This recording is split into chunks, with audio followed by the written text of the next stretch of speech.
പലരുടെയും അജ്ഞത കൊണ്ടാകാം, എങ്കിലും പറയാറുണ്ട്, നിങ്ങൾക്ക് എന്താണ് ശാന്തി ഞങ്ങൾ തൊട്ടത് കൊണ്ട് എന്താണ്, ഇല്ലെങ്കിൽ ആ ക്ഷേത്ര പുരോഹിതനെ സ്പർശിച്ചാൽ എന്താണ് കുഴപ്പം? ഇത് തൊട്ടുകൂടായ്മ എന്നുള്ള വിവേചനമല്ലേ, അത് ഭരണഘടനാപരമായിട്ട് തെറ്റായിട്ടുള്ള ഒന്നല്ലേ എന്നൊക്കെ പല പുരോഗമന ആശയഗതിക്കാരും ചിന്തിക്കാറുണ്ട്, അല്ലെങ്കിൽ പറയാറുണ്ട്. ചില വിഭാഗം ആളുകളുണ്ട്, ഞങ്ങളെ സ്പർശിച്ചാൽ അത് അശുദ്ധിയായി ഞങ്ങൾ മാറി നിൽക്കുന്ന എല്ലാം ഉണ്ട്. ഇത് ഈ രണ്ട് ചിന്താഗതികളും തെറ്റാണ്. എന്തുകൊണ്ടാണ് നമുക്ക് ക്ഷേത്ര ശാന്തിയായ ഒരാൾ ശാന്തികർമ്മം ചെയ്യുന്ന സമയത്ത് അല്ലെങ്കിൽ പൂജാകർമ്മം ചെയ്യുന്ന സമയത്ത് എന്തുകൊണ്ടാണ് ഒരു പുരോഹിതനെ സ്പർശിച്ചാൽ ഉണ്ടാകുന്ന ദോഷം എന്താണ്? മാന്യ പ്രേക്ഷകർക്ക് ശാക്തേയ മാന്ത്രിക പീഠത്തിന്റെ പുതിയൊരു അധ്യായത്തിലേക്ക് ഹാർദമായ സ്വാഗതം.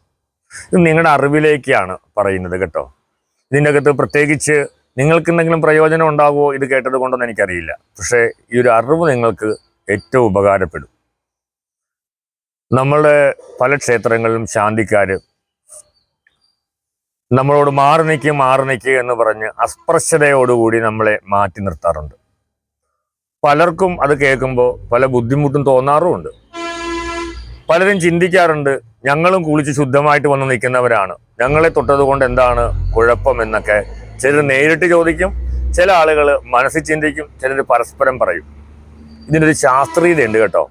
അതുകൊണ്ടാണ് തുടരുമെന്ന് പറയുന്നത്. അല്ലാതെ ഭക്തനും ശാന്തിയും തമ്മിൽ വേറെ ഒരു വ്യത്യാസവും ഇല്ല. പക്ഷെ ഒരു പ്രത്യേക സമയത്ത് അവർ പ്രത്യേക ഊർജ്ജ നിലയിലേക്ക് മാറുന്ന ഒരു കാലഘട്ടമാണ്. എങ്ങനെയാണ് അതിൻ്റെ ആ ഒരു അടിസ്ഥാന തത്വം എന്ന് ഞാൻ നിങ്ങൾക്ക് പറഞ്ഞു തരാം. ഒരു ഭഗവാനെ പൂജിക്കുന്ന സമയത്ത് മനുഷ്യന് ഭഗവാനെ പൂജിക്കാൻ പറ്റില്ല.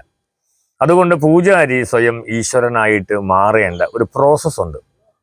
പൂജയ്ക്ക് മുമ്പ് ഈ ഒരു കാര്യം ചെയ്തതിന് ശേഷമാണ് വിഗ്രഹാരാധനയോ ഈശ്വര പൂജയോ ഒരു പുരോഹിതൻ ചെയ്യുന്നത്. അതായത് ദേഹശുദ്ധി, ആത്മാരാധന, ശംഖുപൂരണം, ദേഹശുദ്ധി, ആത്മാരാധന തുടങ്ങിയ ഒരു സമ്പ്രദായം അവിടെയുണ്ട്. അതിൽ ഗംഗയെ ആവാഹിച്ച് ആ ജലത്തിലേക്ക് അത് ചൈതന്യവത്താക്കി മാറ്റി അതിനെ പുണ്യാഹമായിട്ട് മാറ്റുന്ന ഒന്നാണ് നമ്മൾ ഈ ശംഖുപൂരണം എന്ന് പറയുന്നത്. ആ ശംഖിലേക്ക് ഭഗവാന്റെ ചൈതന്യത്തെ ആവാഹിക്കും.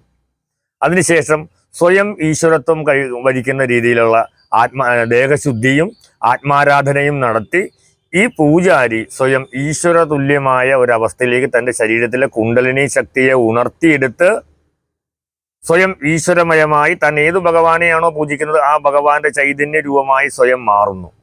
അതിനുശേഷമാണ് ഈശ്വരനെ പൂജിക്കാൻ തുടങ്ങുന്നത്.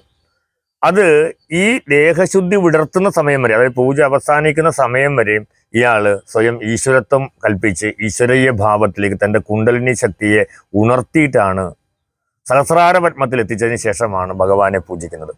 ആ ഒരു സമയത്ത് താൻ കൈവരിച്ചിട്ടുള്ള ആ ഒരു ഈശ്വരീയ ചൈതന്യം തൻ്റെ ദേഹത്തേക്ക് തന്നെ ആവാഹിച്ച് നിൽക്കുന്ന സമയത്ത് ഇതൊന്നും ആവാഹിക്കാതെ ഈ പറഞ്ഞ പ്രോസസ്സ് ഒന്നും ചെയ്യാത്ത നമ്മൾ സാധാരണ ഒരു ഗതിയിലാണ് നമ്മൾ പോയി തൊഴുന്നത്. അപ്പോൾ അങ്ങനെ തൊഴുന്നത് കൊണ്ട് ആ എനർജി ലെവൽ കുറഞ്ഞു പോകും. നമ്മളിപ്പോൾ ചൂട് പാത്രത്തിൽ ചൂടായിട്ട് ഇപ്പോൾ പാല് തിളച്ചുകൊണ്ടിരിക്കുകയാണ്, പെട്ടെന്ന് തന്നെ തണുത്ത സ്പൂൺ എടുത്തേക്ക് ഇടുവാണെങ്കിൽ തിളനില പോകുന്നത് പോലെ തന്നെ ഈ ചൈതന്യം കുണ്ടലിനി ശക്തി താൻ ആവാഹിച്ച ചൈതന്യത്തിന് ലോപം സംഭവിക്കും എന്നുള്ളത് കൊണ്ടാണ് പൂജ തീരുന്നത് വരെയുള്ള സമയം അത് ഏതൊരു പൂജാരിയും അതായത് ദേഹശുദ്ധി വിടർത്തുന്നത് വരെയും ഇയാൾ ഈശ്വരതുല്യനായിട്ട് ഭവിക്കും. അതുകൊണ്ടാണ് അവരെ തുടരുതെന്ന് പറയുന്നത്. അത് ജാതി ഭ്രഷ്ടോ കുലഭ്രഷ്ടോ ഒന്നുമല്ല. എന്നാൽ ചില വിഭാഗം ആളുകൾ അത് ജീവിതകാലം മുഴുവൻ കൊണ്ട് കിടക്കും. അതുകൊണ്ട് ഞങ്ങൾ ശ്രേഷ്ഠരാണ്, മറ്റുള്ളവരെ തൊടാൻ പാടില്ല എന്ന് വിചാരിക്കുന്നത് മൂഢത്വമാണ്. അത് തെറ്റാണ്. അല്ലാതെ അമ്പലത്തിൽ പൂജ ചെയ്യുന്ന സമയത്ത് നമ്മൾ ശാന്തിയെ തൊട്ട് കഴിഞ്ഞാൽ അവരിൽ അടങ്ങിയിട്ടുള്ള അവർ ആ സമയത്ത് ആവാഹിച്ചെടുക്കുന്ന ആ ഒരു ചൈതന്യത്തിന് കുറവ് തരുമെന്നതാണ് സത്യം. നമസ്തേ. ഈ വീഡിയോ നിങ്ങൾക്കായിട്ട് സമർപ്പിച്ചു നിർത്തുന്നു. നമസ്തേ.